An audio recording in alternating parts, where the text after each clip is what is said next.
Mesdames, Messieurs, bonjour. Dans le sommaire de ce 13h au Bénin, l'effectif des évêques de l'église catholique romaine du Bénin s'agrandit.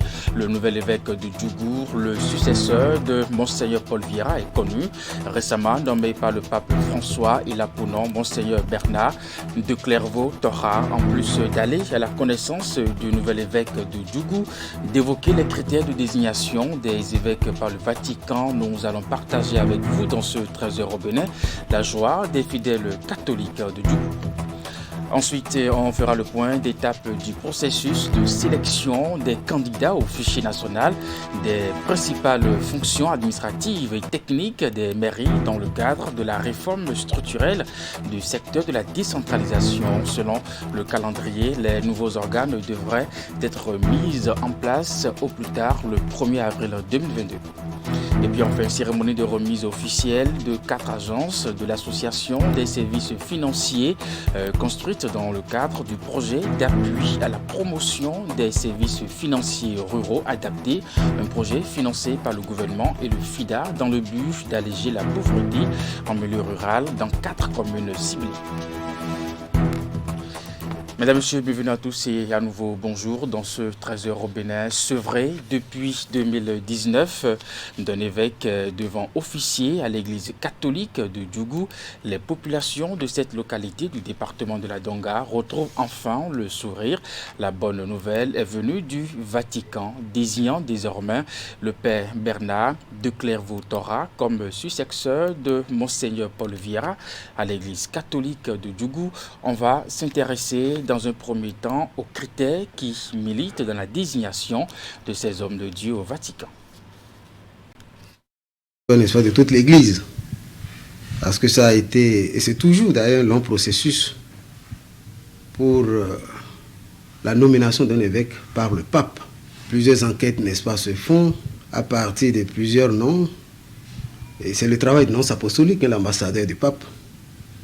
Et ça dure le temps que ça dure, et puis 3 noms sont envoyés à Rome. À Rome, il y a encore toute une équipe qui s'assoit sous la mouvance de l'Esprit Saint pour ordonner les dernières choses avant de tout remettre au pape. Et c'est le pape qui, en dernière analyse, sous la mouvance de l'Esprit Saint, choisit. Évidemment, après l'attente pendant 3 ans d'un nouvel évêque, le peuple de Djougou ne peut qu'être dans la liesse, la grande joie. Et celui qui est élu, c'est un religieux au bras de Saint François de Sales. C'est des religieux qui sont très présents dans ce diocèse, très actifs, même s'ils sont en même temps très discrets. Ce qui est une bonne chose d'ailleurs, parce que le bruit ne fait pas de bien, le bien ne fait pas de bruit. Et puis, le révérend père Torah, qui est devenu aujourd'hui Monseigneur Torah, il exerce en ce moment en France, à Nancy, où il est supérieur provincial de son institut. Et moi, je crois que depuis la nomination, la publication de la nomination, ses fonctions ont dû cesser là-bas. Parce que désormais, il endosse la toge, n'est-ce pas, de l'habit, la casquette, la calotte de l'évêque de Djougou, évêque nommé. Avant la nomination, j'ai eu à entrer en contact avec l'élu.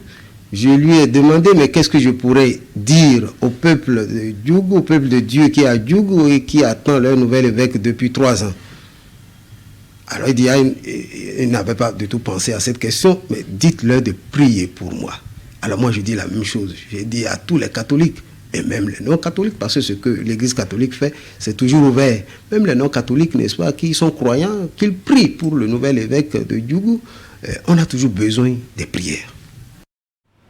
Et puis Djougou est resté donc sans évêque depuis 3 ans. L'annonce d'un nouvel évêque qui va rester sur le siège épiscopal de Djougou est très saluée, en plus d'être très attendu. Sentiment de joie pour les fidèles de l'église catholique et romaine de Djougou qui attendent déjà impatiemment la première messe de présentation du nouvel évêque. C'est un sentiment de joie, Parce que j'avoue que ce n'est pas facile de vivre dans un diocèse sans évêque pendant 3 ans, bientôt 3 ans. C'est vrai que nous avons un administrateur apostolique qui travaille comme intérimaire. Il fait ce qu'il peut, mais notre conscience est d'avoir quand même un évêque qui répond en tant que responsable du siège, assis sur le siège épiscopal de Djougou. Donc, qu'on nous en donne un évêque maintenant, nous sommes d'accord. Et puis, nous sommes tous dans la joie, et tout le peuple de Dieu réuni. Il est prêtre, il a travaillé beaucoup dans l'archidiocèse de Parakou, dans la Caritas, il a été membre des différents conseils, il a eu assez d'expérience là, je crois, il parle la langue lundi, je crois que c'est assez pour que nous l'attendions comme évêque de Djougou. Et après sa nomination, je crois que tout le monde a soupiré. On a commencé par faire des prières pour le nouvel évêque. On a commencé par attendre quel type de pastoral il va orienter. Et je crois que ce qu'on peut retenir, nous sommes prêts à travailler avec celui qui vient. C'est une grande joie pour nous. Parce qu'il y a 3 ans qu'on a perdu notre évêque. On était dans une entente. C'est une grande joie pour nous. On remercie Dieu pour ça. Ce que nous voulons de notre nouvel évêque, c'est qu'il soit comme l'ancien. Parce que Monseigneur Paul Vieira, paix à son âme, a été un bon évêque pour tout le diocèse. Il n'a jamais fait de différence entre musulmans, chrétiens et animistes. C'est ce qu'on veut de notre évêque. Nous sommes dans l'action de grâce dans notre département, avec l'accueil que nous réservons à l'évêque de notre diocèse, et le Père Clairvaux Toha Damomé, qui désormais viendra ici où nous allons parler ensemble d'Indi, parce que nous sommes remplis de joie. Il va nous donner cette plénitude, la bénédiction divine, pour nous dire comment nous allons vivre dans le royaume de notre Dieu céleste. Concrètement, on attend que déjà on puisse le voir, qu'il vienne célébrer la messe chez nous. On serait heureux de le voir en physique. Et maintenant, d'accompagner les prêtres qui sont sur la cathédrale. Et puis justement, et comme annoncé, la nouvelle nomination du nouvel évêque de Djougou a suscité la joie dans le rang des fidèles de l'église catholique de Djougou et même de ses congénères, l'archevêque de Parakou, qui depuis 2019 assurait l'intérim palici du tout nouveau évêque nommé par le pape François. On écoute donc à cet effet l'archevêque de Parakou, Monseigneur Pascal Nkwe. C'est un homme de Dieu qui aime l'église. Il est intérieur. Il n'est pas bavard. Il peut le devenir après, avec les charges. Mais il n'est pas bavard. Il est profond. Et c'est un bosseur au travail. Un vrai bulldozer. J'ai eu à collaborer avec lui ici quand je suis arrivé. Il était directeur de la Caritas diocésaine. Et vous savez que la Caritas diocésaine, c'est la pastorale sociale de l'évêque. Et donc c'était avec lui qu'on organisait toute cette pastorale sociale. J'ai eu le plaisir aussi de l'avoir dans mon conseil, le conseil presbytéral. Le conseil presbytéral, c'est une équipe, n'est-ce pas, de sages, des prêtres sages autour de l'évêque. Et il a fait partie, n'est-ce pas, de cette équipe. C'est après ça qu'il a été nommé formateur à Abidjan pour suivre, n'est-ce pas, ses confrères au Scholastica, là-bas, donc ses frères religieux. Et c'est de là, n'est-ce pas, qu'il a été élu comme supérieur provincial. Et il est allé, donc le siège est à Nancy, en France. Alors, une deuxième chose que je pourrais ajouter, c'est que il n'a pas peur du terrain. C'est un homme de terrain. La brousse ne l'effraie pas. Et avec les charges qu'il a eues, il est prêt à rencontrer tout le monde, il est prêt à aller partout, comme l'Église le demande, aller dans le monde entier, enseigner à toutes les nations. Et comme il a déjà eu, n'est-ce pas, des relations à travers son apostolat, avec toutes les couches, chrétiennes ou non chrétiennes, je crois que c'est la personne que l'Esprit Saint a désiré de toute éternité pour remplacer l'évêque de Djougou, décédé, Monseigneur Paul Vieira, paix à son âme. Et je crois qu'il sera un digne successeur de cet évêque-là. Dans un autre registre à présent, décédé dans les attaques djihadistes des 1er décembre 2021 et 6 janvier 2022, le lieutenant Calvin Ndar et le caporal Silas Oyondou ont reçu les hommages de la nation ce jeudi 17 février 2022. La cérémonie d'hommage qui a eu lieu au camp Kabar de Nati Tengou en présence de plusieurs personnalités politiques, militaires et religieuses a permis à la vice-présidente de la République du Bénin de décorer les 2 soldats défunts à titre posthume. Voici le reportage de Régis Polita Gossou d'Abdou Sabi Idrissou.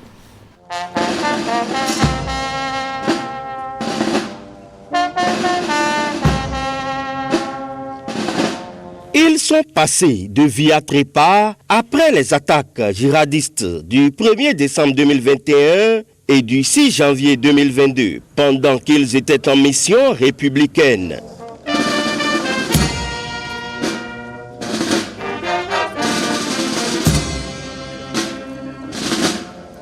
Le lieutenant Calvin Nda et le caporal Silas Oyondou reçoivent donc ici, au camp Kaba de Nati Tengou, les hommages de la nation en présence du ministre de la Défense, du haut commandement militaire, de leurs frères d'armes, des autorités politico-administratives, chefs religieux et de leurs parents en larmes. Aujourd'hui, par votre mort, vous rentrez dans la lumière écarlate de l'histoire de notre pays.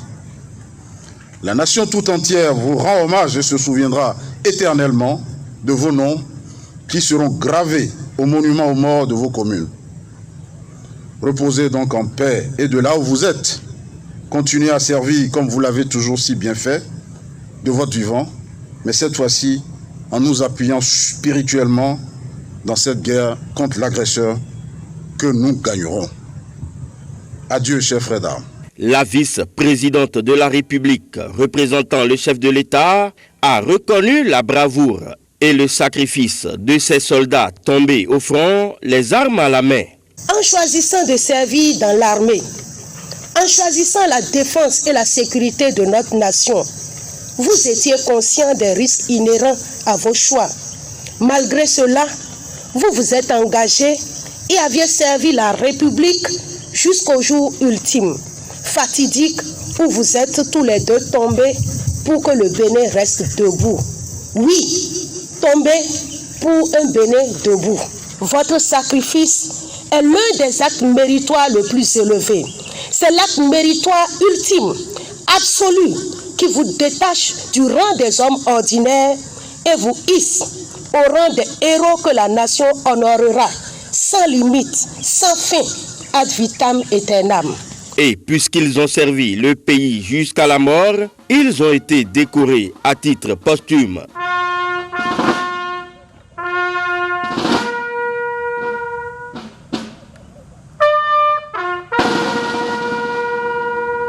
Tour à tour, les différentes autorités présentes ont salué la mémoire des soldats disparus et ont dit leur message de condoléances aux parents des défunts.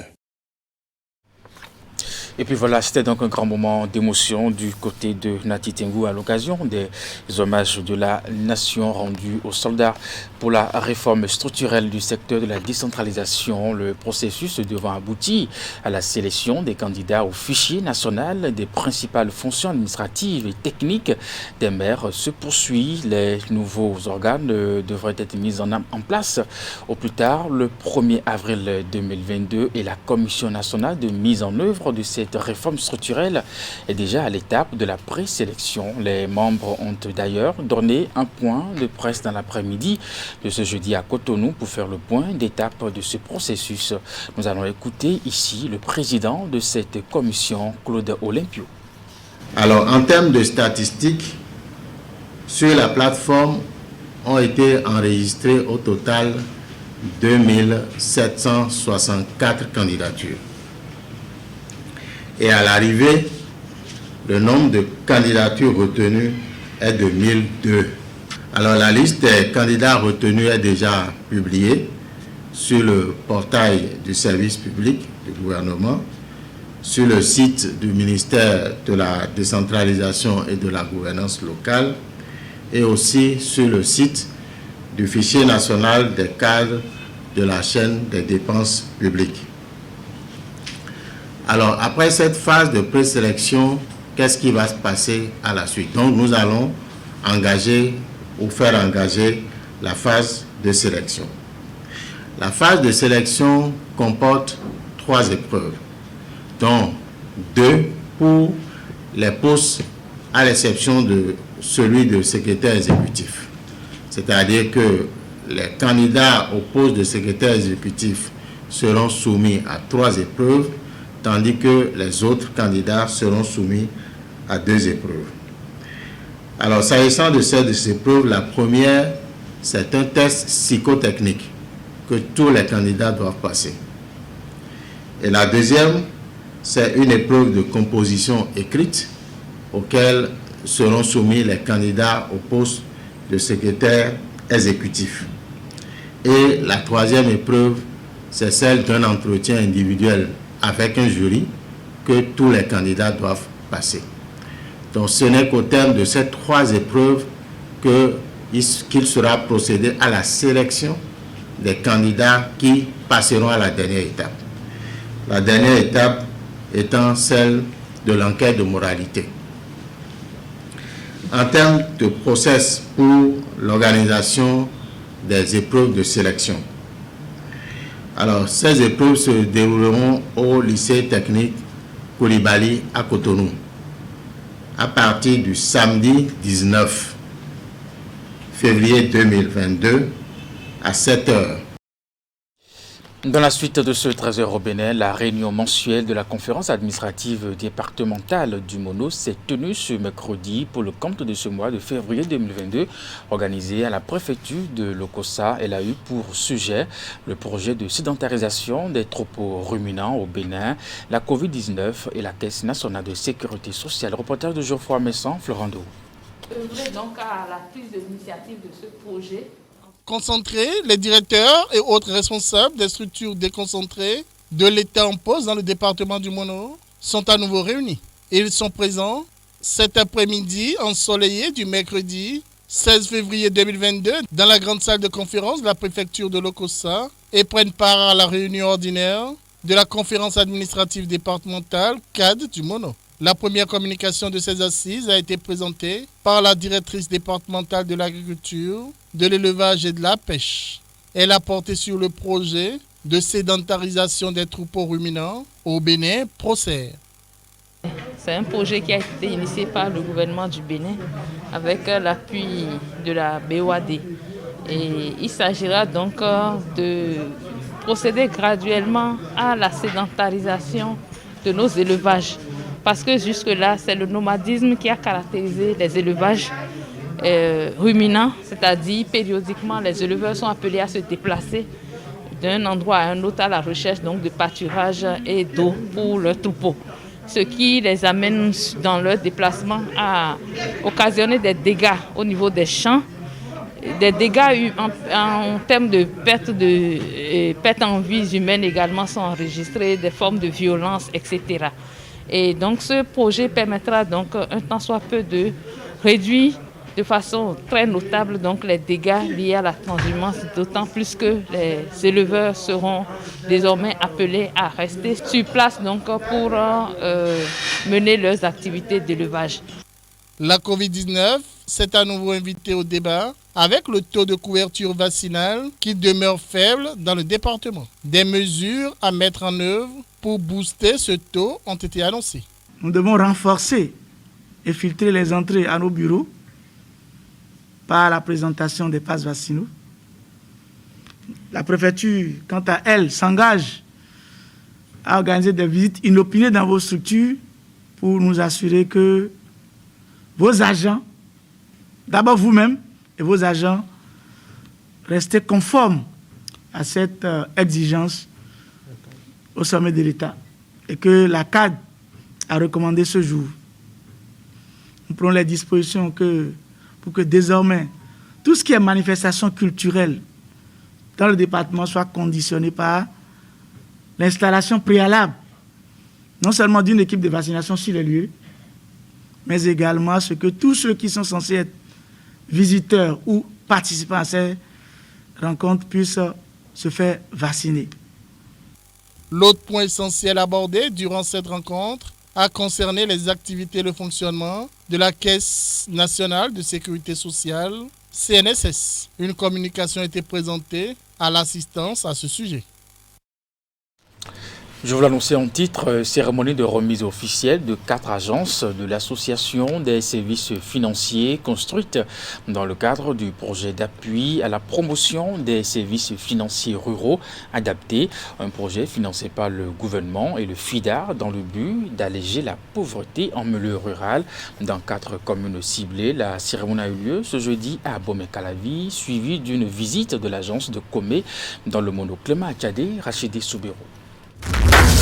Cette coupure de ruban et la remise de ces clés par le ministre de l'Agriculture, de l'Élevage et de la Pêche marque la remise officielle de 4 agences de l'Association des services financiers du Bénin aux bénéficiaires. Des bâtiments flambant neufs à l'image de cette infrastructure d'Abomey-Calavi, érigée dans les communes de Comé, Glazoué et Djougou. Une remise qui est le symbole d'un nouveau souffle pour le regain de vitalité des ASF. Mais avant d'en arriver là, il a fallu le projet d'appui à la promotion des services financiers adaptés, l'un des portefeuilles du PROCA financé par le FIDA et le gouvernement du Bénin, ayant pour objectif l'amélioration durable de l'offre des services financiers aux besoins des PME agricoles et para-agricoles.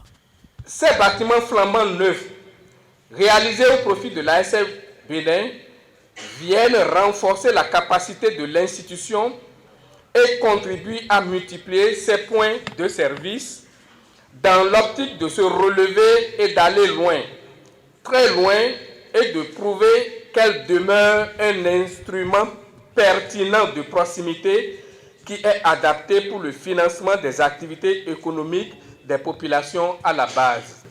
Et que ça ne s'arrête pas seulement à l'entretien, que nous puissions développer des activités, rentabiliser l'institution, et que le passé sombre de ce réseau soit conjugué au passé.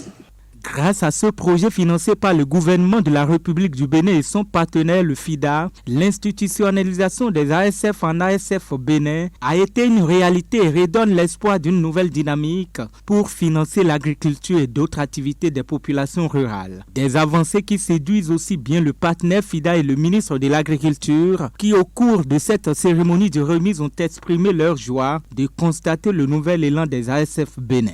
À cette cérémonie de remise des 4 agences, les autorités locales et déconcentrées ont toutes salué le bailleur FIDA et le gouvernement de la République du Bénin pour les efforts consentis afin de soulager les populations rurales.